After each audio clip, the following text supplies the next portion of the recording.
Recording 17. Simon, do you have time for a little chat? Sure, Dad.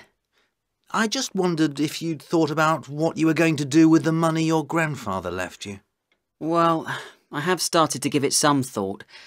It's quite a lot of money, so I want to make sure I don't just waste it. I had thought about leaving it in the bank for a while. Well, unless you invest it properly, you won't earn much interest and it may lose value over time. Yes, but if I invest it, I won't be able to access the money quickly when I've decided what to do with it, will I? Well, what sort of thing would you like to do? Well, at first, I thought about taking a trip around the world. But if I went travelling, I'd lose a year of study, and I wouldn't have any money left over for anything else. Very true. If you were to spend a year travelling around the world, you'd probably need an awful lot more money than this. Right. So the other thing I wanted to do was buy a car. Do you think that's a good idea?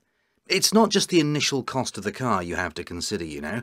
If you own a car, you also have to pay for insurance and road tax every year.